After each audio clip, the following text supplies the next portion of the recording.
నమస్తే welcome to our channel. Andhra Pradesh మాజీ ముఖ్యమంత్రి వైసీపీ అధినేత వైఎస్ జగన్మోహన్ రెడ్డి భార్య వైఎస్ భారతిరెడ్డి గారు పొలిటికల్ ఎంట్రీ ఇవ్వబోతున్నారా? మరి ఇప్పటి వరకు ఆమె బిజినెస్ వ్యవహారాలే చూసుకునే ఆమె ఎప్పుడు ప్రత్యక్షంగా రాజకీయాల్లోకి రాలేదు.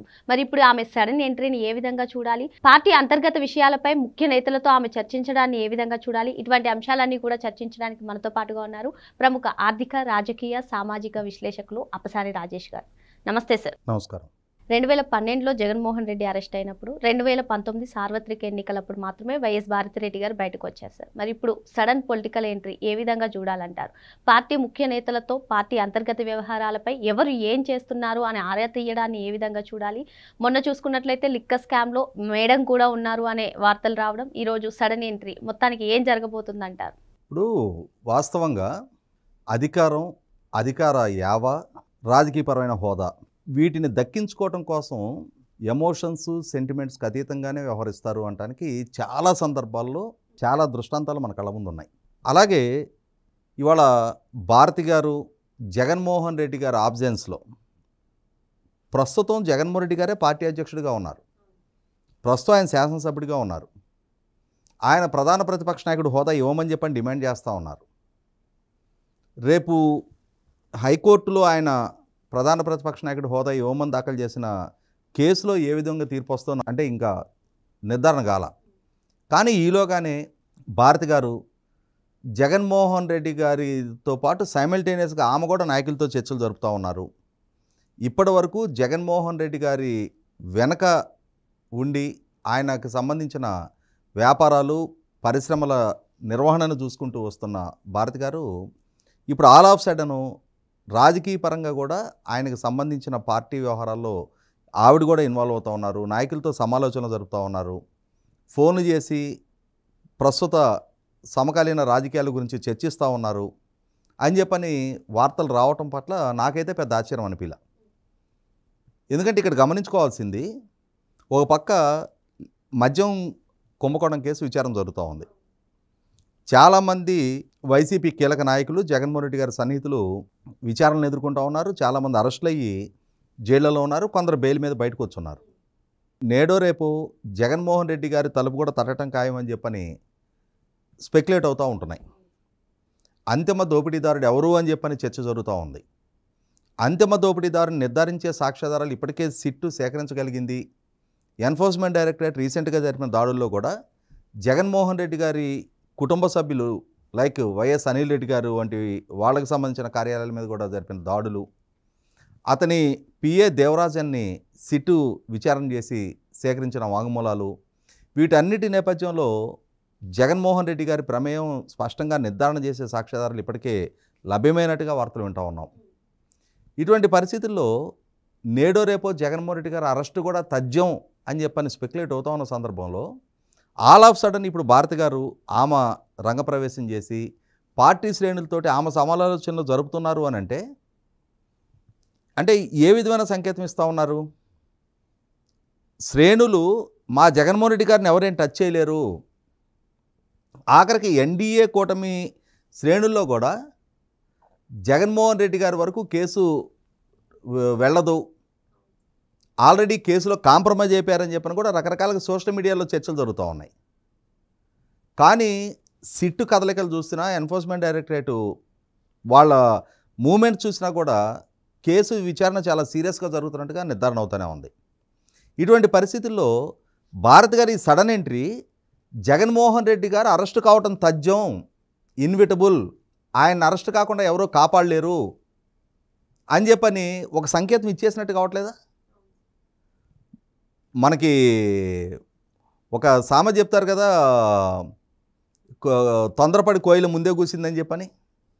ఇవాళ భారతి గారు ఈ ప్రయత్నాల వల్ల రేపటి రోజున పార్టీ వ్యవహారాలు పర్యవేక్షించే బాధ్యత నాదే అని చెప్పిన సంకేతాన్ని పంపించడం ద్వారా వాళ్ళ శ్రేణులు డిమోరలైజ్ కావడానికి ఆమె కారకం కావట్లేదా?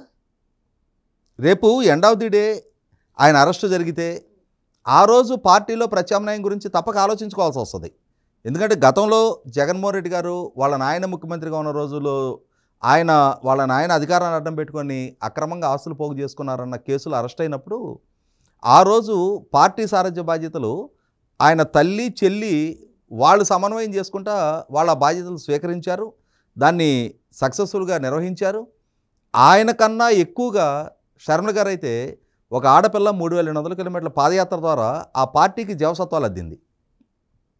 ఎందుకంటే కొత్తగా ఏర్పాటైన పార్టీ, ఆ కొత్తగా ఏర్పాటైన పార్టీ అధినేతే స్వయంగా ఇన్ని వేల కోట్ల రూపాయలు అక్రమాస్తులు పోగు చేసుకున్నారన్న ఆరోపణల మీద ఇన్ని కేసుల్లో అరెస్ట్ అయ్యి, ఇన్ని ట్రంక్ పెట్టెల కొద్దీ డాక్యుమెంట్ల ఎవిడెన్స్ తోటి ఇన్ని ఛార్జ్షీట్లు దాఖలయ్యి 16 నెలలు జైల్లో ఉండి అసలు ఆ పార్టీ బతికి బట్టగట్టుద్దా అనుకుంటున్న సందర్భంలో ఆ పార్టీని ప్రజా జీవితంలో విజయవంతంగా నిలపగలిగారు వాళ్ళిద్దరు ఆ రోజున. ఆ రోజు రాజశేఖర రెడ్డి గారు అబ్బాయిగా, రాజశేఖర రెడ్డి గారు చనిపోయాడు కాబట్టి ఆయన మీద కేంద్ర రాష్ట్ర ప్రభుత్వాలు కక్షగట్టి ఉద్దేశపూర్వకంగా కేసులు నమోదు చేస్తున్నారు, చిన్నపిల్లాన్ని చేసి టార్గెట్ చేస్తున్నారు అని చెప్పని ఆ తల్లి చెల్లి ప్రజల్లోకి వెళ్ళి సానుభూతి పండించగలిగారు. కానీ వాళ్ళ పరిస్థితి అది కాదు. ఎందుకంటే వాళ్ళ నాయన ముఖ్యమంత్రిగా ఉన్న రోజు ఆయన అక్రమాస్తులు పోగు చేసుకున్నాడు అని చెప్పని ఆరోపణలతో అరెస్ట్ అయ్యాడు. తానే స్వయంగా ముఖ్యమంత్రిగా ఉన్న రోజుల్లో కూడా వ్యవస్థలను విధ్వంసానికి పాల్పడి తాను అవినీతికి పాల్పడుతూ వేల కోట్ల రూపాయల దోపిడీ తానే స్వయంగా పాల్పడ్డాడు అని చెప్పని ఇవాళ విచారణలో నిర్ధారణ అవుతుంటే అన్ని సందర్భాల్లో సానుభూతి రప్పించాలంటే సాధ్యం కాదు. ఆ రోజు వాళ్ళ తల్లి చెల్లి వాళ్ళు చేసిన రాజకీయం జగన్మోహన్ రెడ్డి గారికి లాభించింది కదా అని చెప్పని ఇవాళ జగన్మోహన్ రెడ్డి గారి ఆబ్జెన్స్లో భారత్ గారు ముందుకొచ్చి, భారత్ గారు మా ఆయన అన్యాయంగా అరెస్ట్ చేశారు, మా ఆయన అమాయకుడు ఆణిముత్యం అని చెప్పని చెప్పే ప్రయత్నం చేసినా ఎల్లకాలం ప్రజలు విశ్వసించరు. కొందరిని కొన్ని సందర్భాల్లో మభ్యపెట్టవచ్చు, కానీ అందరినీ అన్ని సందర్భాల్లో మభ్యపెట్టాలి అంటే కష్టం. జగన్మోహన్ రెడ్డి గారి పాలన, వాళ్ళ వైఖరి, అలాగే ఆయన 5 సంవత్సరాలు పాలకుడుగా ఆయన పనితీరు పట్ల ప్రజలకు ఒక అంచనా వచ్చింది కాబట్టే మొన్న ప్రత్యక్ష ఎన్నికలలో ప్రజలు ఏ తీర్పు ఇవ్వాలో ఆ తీర్పు ఇచ్చారు. ఇప్పుడు ఆయన పాలనాహయం నాటి జరిగిన అవినీతి గురించి విచారణలు జరుగుతూ ఉంటే ఆ విచారణలో నిర్దిష్టమైన సమాచారం వెల్లడవుతూ ఉంటే వేల కోట్ల రూపాయల దోపిడీకి సంబంధించిన సమాచారం రివీల్ అవుతూ ఉంటే ఇప్పుడు భారతి గారు ఆమె పార్టీని ఏదో రెస్క్యూకి వచ్చి జగన్మోహన్ రెడ్డి గారి ఆబ్జెన్స్లో నేను కాపాడగలను, ఆనాడు విజయలక్ష్మి గారో షర్మిల గారో పోషించిన క్రియాశీలక పాత్రను నేను పోషించగలను అనుకుంటే ఒక రకంగా మాట్లాడుకుంటే అది అత్యాశ అవుద్ది. ఎందుకంటే జగన్మోహన్ రెడ్డి గారి పాలనా హయాంలో జరిగిన ప్రతి దోపిడీ గురించి స్పష్టమైన అవగాహన ఉన్న వ్యక్తి భారతి గారు. ఆమె యాజమాన్యంలో ఉన్న సాక్షి పత్రిక 5 సంవత్సరాల పాటు జగన్మోహన్ రెడ్డి గారి పాలనలో జరిగిన ప్రతి తప్పుని, ప్రజలకు జరుగుతున్న ప్రతి అసౌకర్యాన్ని, ఆ ప్రభుత్వ హయాంలో జరిగిన ప్రతి అవినీతిని, ప్రతి విధ్వంసాన్ని, ప్రతి అరాచకాన్ని, ఆక్రమణల్ని కవర్ చేస్తూ దానిపైన మేలు ముసుగులు కప్పుతా ప్రజలకి అవాస్తవాలని తెలియజేస్తా, సత్యాలని కప్పిపెడతా జగన్మోహన్ రెడ్డి గారికి ఎలివేషన్ ఇస్తూ ఆమె ప్రయత్నం చేసింది. ఆనాటి నుంచి ఈనాటికి కూడా జగన్మోహన్ రెడ్డి గారి ప్రత్యర్థుల్ని నిందారోపణలతోటి జగన్మోహన్ రెడ్డి గారికి రాజకీయంగా ఎలివేషన్ కల్పించే ప్రయత్నాలకు ఆమె పాల్పడుతూ ఉన్నప్పుడు జగన్మోహన్ రెడ్డి గారి ప్రభుత్వ హయాంలో జరిగిన అవినీతికి ఆమె ఎందుకు భాగస్వామి కాదు? ఇక్కడ ఇంకొక అంశం గుర్తు చేసుకోవాలి. I&PR కమిషనర్ విజయ్ కుమార్ రెడ్డి అతను జగన్మోహన్ రెడ్డి గారి ప్రభుత్వ హయాంలో 100 కోట్ల రూపాయల యాడ్ రెవెన్యూ సాక్షి పత్రికకి కట్టబెట్టాడు.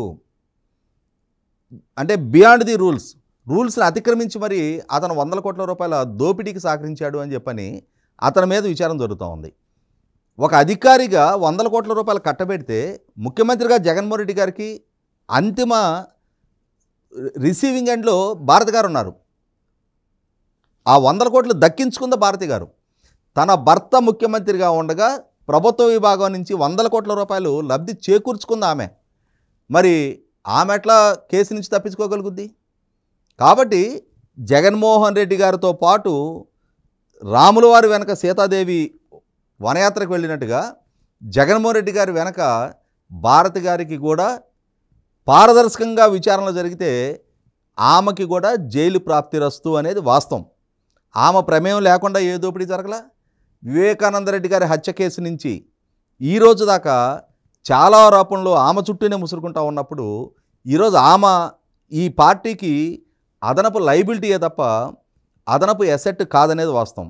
జగన్మోహన్ రెడ్డి గారి విధానాల్లో మార్పు లేదు, ఆయన ఆచరణలో మార్పు లేదు, ఆయన సమస్యల పట్ల స్పందించే విధానంలో మార్పు లేదు, ప్రభుత్వాన్ని విమర్శించే విషయంలో మార్పు లేదు, నాయకుడిగా తన వ్యవహార శైలిలో మార్పు లేనప్పుడు భర్తగా ఆయన చక్కదిద్దే ప్రయత్నం చేయకుండా ఆయన విచారణలు ఎదుర్కొంటా ఉన్న సందర్భంలో తాను రాజకీయ రంగ ప్రవేశం చేసే ప్రయత్నం చేయటం ద్వారా జగన్మోహన్ రెడ్డి ప్రమేయం ఇక ఆంధ్రప్రదేశ్ రాష్ట్ర రాజకీయ ముఖ చిత్రం మీద కనుమరుగైనట్టే అన్న సంకేతం ఆమె పంపిపోతూ ఉంది. 100% ఇది ఆ పార్టీ శ్రేణిని డిమోరలైజ్ చేస్తుంది. రెండోది ఆమె కూడా రాజకీయంగా తాను క్రియాశీలకంగా మారటం ద్వారా తన మీద వచ్చే ఆరోపణలు, తన మీద రాబోతున్న విచారణల నుంచి తప్పించుకునే ప్రయత్నం ఏదో చేస్తున్నట్టుగా అర్థమవుతుంది తప్ప 100% ఆ విచారణ నుంచి తప్పించుకోవడం సాధ్యం కాదు. అంతిమ లబ్ధిదారుగా 100 కోట్ల రూపాయల ప్రజలు కట్టిన పన్ను డబ్బుని భోంచేసిన సంస్థ యజమానిగా రేపటి రోజున విచారణలకు ఆమె లైబులే.